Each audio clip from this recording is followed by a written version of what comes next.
ભારતનું વસ્તી વૈવિધ્ય અને રાષ્ટ્રીય એકતા એકમ નંબર 1 અથવા તો પાઠ નંબર 1 ની અંદર આપણે છીએ.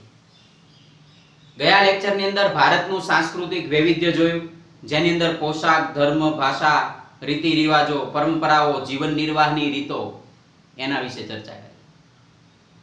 આજે આપણે એક એવા સમૂહ વિશે આપણે વાત કરવાના છીએ કે એને પોતાના જીવનની અંદર હંમેશા જિંદાદિલી બતાવી હોય. ગઈકાલના સમાચાર હું નિહાળતો હતો તો અમુક જિલ્લાઓની અંદર ખૂબ જ વરસાદ પડ્યો એટલે અમુક મજૂર વર્ગ છે જે મજૂરી કરે છે એને જ્યારે પૂછવામાં આવે છે કે તમારી પાસે અત્યારે કામ નથી, આવી હોનારત ચાલી રહી છે,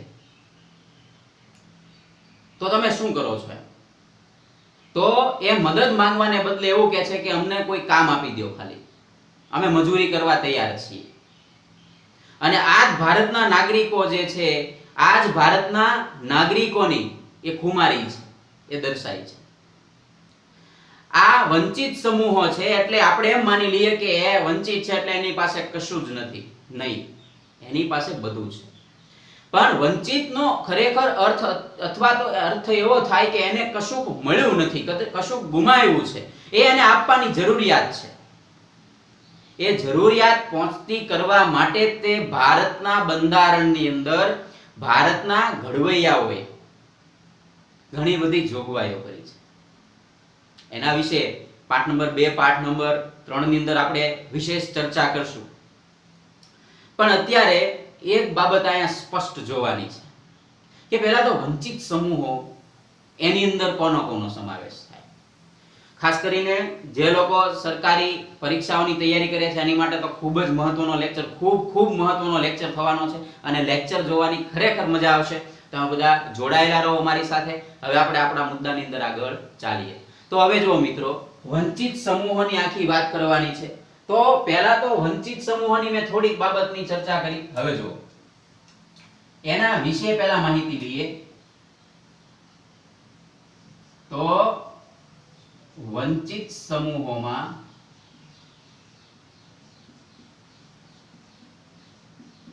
ત્રણ કેટેગરીનો સમાવેશ થાય છે. ત્રણ કેટેગરીનો સમાવેશ થાય, બરોબર. હવે ત્રણ કેટેગરી એટલે કોણ? તો જો અહીંયા ધ્યાન રાખજો. એમાં પહેલા આવશે અનુસૂચિત જાતિ, બીજા ક્રમે આવશે અનુસૂચિત, મિત્રો ધ્યાન રાખજો અહીંયા જે સ કરું છું એ દીર્ઘ આવશે, બરોબર. અહીંયા રસ્વ છે, આ દીર્ઘ આવશે. અનુસૂચિત જનજાતિ. ચાલો, તો આ બે થઈ ગયા, અનુસૂચિત જાતિ, અનુસૂચિત જનજાતિ. અને ત્રીજી કેટેગરી એટલે અન્ય પછાત વર્ગો. ધ્યાન રાખજો, અન્ય પછાત વર્ગો.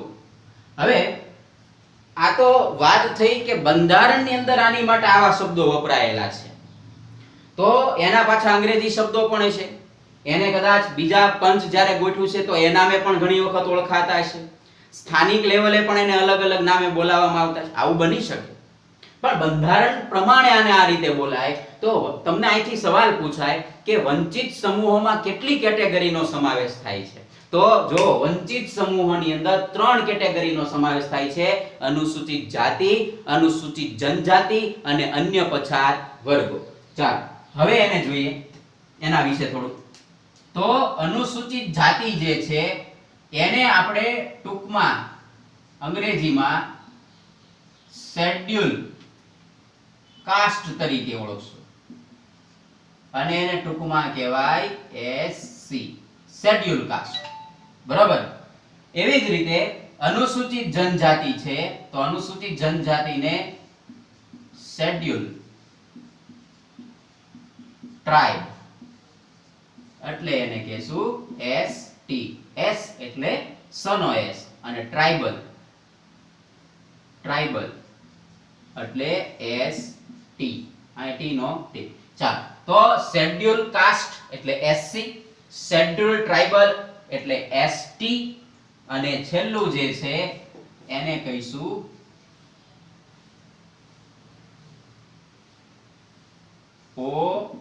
ઓબીસી. આવું કહેવાય ટૂંકમાં એને. બરાબર છે? તો એને અંગ્રેજીમાં લખવું હોય તો અધર બેકવર્ડ ક્લાસ. ચાલો, થઈ ગયું? અધર બેકવર્ડ ક્લાસ. થોડુંક આગળ પાછળ લખી નાખ્યું, આ પાછળ લખ્યું તોય ચાલે. ઘણાને પછી એમ થાય સાહેબ આ કરી નાખ્યું, કાંઈ વાંધો નહીં, મજાની વાત છે. ચાલો, તો આ ત્રણ થઈ ગયા. અનુસૂચિત જાતિ એટલે શેડ્યુલ કાસ્ટ, અનુસૂચિત જનજાતિ એટલે શેડ્યુલ ટ્રાઇબ, અન્ય પછાત વર્ગો એટલે કહીએ છીએ અને ઓબીસી, અધર બેકવર્ડ ક્લાસ. બરાબર? તો અધર બેકવર્ડ ક્લાસ નું ગુજરાતી અન્ય પછાત વર્ગો થાય. આનું ગુજરાતી આ જ થાય, એ તમે સમજી લેજો. તો આ ત્રણ જે છે પછાત વર્ગો અથવા સોરી ત્રણ જે છે વંચિત સમૂહો તરીકે એને આપણે ઓળખીએ છીએ. હવે એની અંદર જે અભ્યાસ કરવાનો છે એમાં પહેલું આનું જોવાનું છે, અનુસૂચિત જનજાતિ વિશે. કારણ કે એ મહત્વનો સમૂહ પણ છે અને આપણે એને આદિવાસી તરીકે પણ ઓળખીએ છીએ, પ્રારંભિક નિવાસી તરીકે પણ ઓળખીએ છીએ. બરાબર? તો અનુસૂચિત જનજાતિ, તો આ 2 માર્કનો સવાલ ધોરણ 12 આર્ટ્સ ના વિદ્યાર્થી માટે થઈ ગયો. બરાબર? ચાલો હવે આગળ આવીએ. હવે એની પછીની અંદર જે છે ભારતમાં, તો જો યાદ રાખજો કે આદિવાસીઓને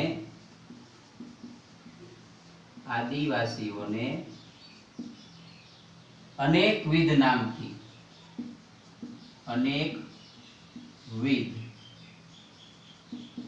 નામથી ઓળખવામાં આવે છે. બરાબર? ચાલો, તો આ અનેકવિધ નામથી ઓળખવામાં આવે છે. પણ મેં કીધું એમ, પરંતુ બંધારણમાં તેને તમે જાણો છો એમ અનુસૂચિત જનજાતિ તરીકે ઓળખવામાં આવે છે. તો આ ખાસ યાદ રાખો. બરાબર? તો બંધારણમાં તેને અનુસૂચિત જનજાતિ તરીકે ઓળખવામાં આવે. હવે હું તમને એક હજી સરળ વસ્તુ કહું, ઘણાને યાદ ન રહે મારી જેમ. મને આવા શબ્દ આવે એટલે કન્ફ્યુઝન થાય, જનજાતિ જાતિ. તો જો અહીંયા જન શબ્દ છે એની પરથી યાદ રાખો જંગલમાં વસનારા. આવું યાદ રાખવા માટે, બાકી કોઈ હેતુ નથી આની પાછળ, પણ યાદ રાખવા માટે કે ભાઈ અનુસૂચિત જનજાતિ શબ્દ આવે એટલે સમજી લ્યો કે એ આદિવાસી સમાજ વિશે છે એ વાત કરે છે. બરાબર? તો આ એક પ્રશ્ન થઈ ગયો કે બંધારણમાં એના કયા નામે ઓળખવામાં આવે. ચાલો હવે એનાથી થોડાક આગળ આવીએ. તો બંધારણમાં એને અનુસૂચિત જનજાતિ તરીકે ઓળખવામાં આવે છે. હવે જોઈએ આગળ. તો 2 બાબતો છે કે ભારતમાં આદિવાસીઓનું પ્રમાણ કેટલું છે. જો અહીંયા ધ્યાન રાખજો, અહીંયા ધ્યાન. ભારતમાં આદિવાસીઓનું પ્રમાણ, કુલ વસ્તી છે એમાં આદિવાસીઓનું પ્રમાણ કેટલું છે, તો આપણને એ સવાલ પૂછાય. તો અહીંયા 2 આંકડા યાદ રાખવાના છે કે 1951 ને જે વસ્તી ગણતરી હતી એની અંદર કુલ વસ્તીના 2.26% એ આદિવાસીઓ હતા, અને છેલ્લી વસ્તી ગણતરી આપણે 2011 ને ધ્યાનમાં લઈએ તો એ પ્રમાણે 8.60% આદિવાસીઓનું પ્રમાણ હતું. બરાબર? તો હું અહીંયા નોટ ડાઉન કરી નાખું, આદિવાસીઓનું પ્રમાણ. ચાલો, તો આ યાદ કરી લેજો. બરાબર? જો તો ભારતમાં આદિવાસીઓનું પ્રમાણ તો 1951 ની અંદર 2.26, અથવા તમે છે ને યાદ રાખવા માટે આ પદ્ધતિ પણ અપનાવી શકો, 226. વચ્ચે પોઈન્ટ મૂકવાનું ભૂલવાનું નહીં, અને આગળ તમારે એક આંકડો યાદ રાખવાનો કે એક આંકડા પછી પોઈન્ટ છે મૂકવાનો છે. અને ઓલામાં 2011 માં 860, 211 860. સાલ તો ઓલી પહેલી અને છેલ્લી લેવાની છે. સિવાય કે હવે 2021 ની અંદર વસ્તી ગણતરી થાય તો આ પ્રમાણ છે વધેલું જ જોવા મળશે, કારણ કે વસ્તી છે એ વધે જ છે. બરાબર, એટલે એ ખાસ યાદ રાખવાનું. તો આદિવાસીઓનું પ્રમાણ આપણને મળી ગયું. ભારતમાં આદિવાસીઓનું પ્રમાણ મળ્યું. જોજો.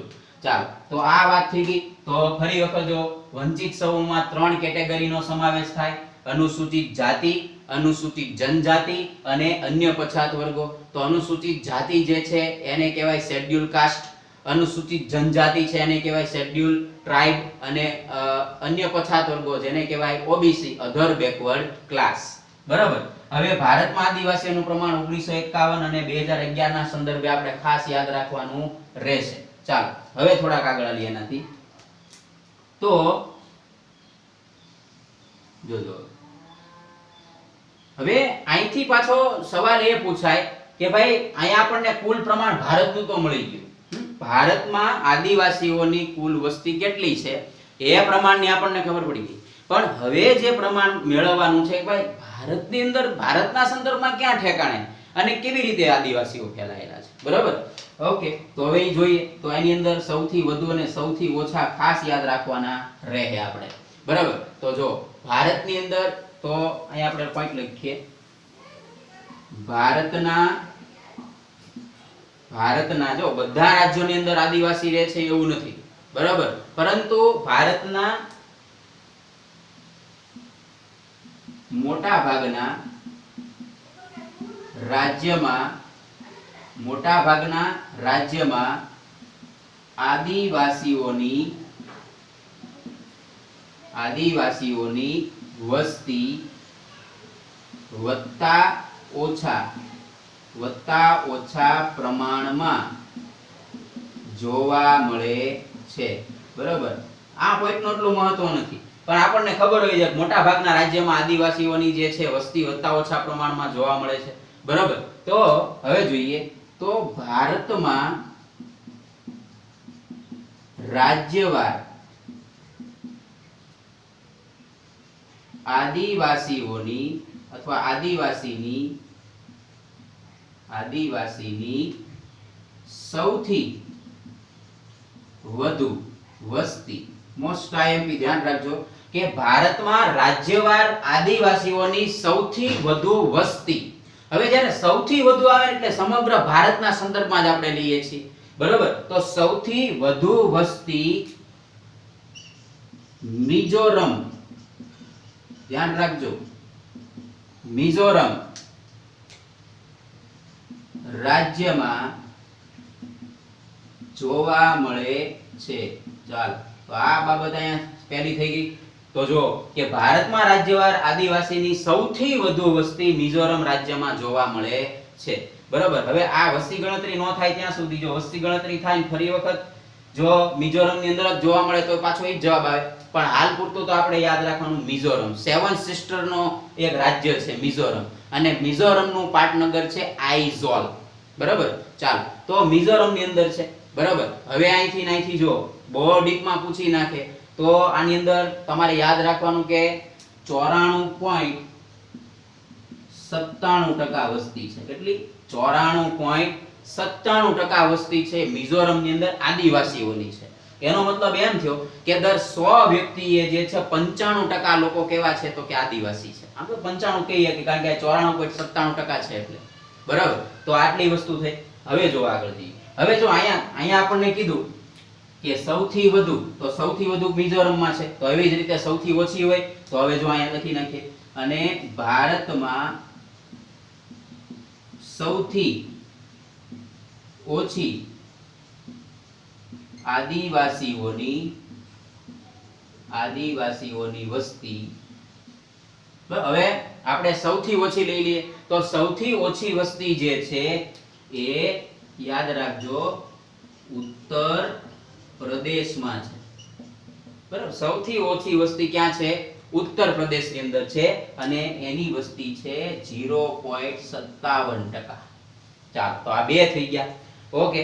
તો ભારતમાં સૌથી વધુ આદિવાસીઓ મિઝોરમમાં રહે છે, જે 7 સિસ્ટરનો હિસ્સો છે, અને ઉત્તર પ્રદેશ જેને આપણે કહીએ છીએ યુપી, યુનાઇટેડ પ્રોવિન્સિયન્સ, તો ઉત્તર પ્રદેશ જે છે એની અંદર 0.57% આદિવાસીઓની વસ્તી છે. ફરી વખત અહીંયા આવી જાવ આંકડા જો, તો ભારતમાં આદિવાસીઓનું કુલ પ્રમાણ 1951 માં 2.26% અને 2011 ની અંદર 8.60%. ચાલો, તો આટલી વસ્તુ થઈ ગઈ આની અંદર. હવે થોડાક આપણે આગળ આવીએ. હવે જો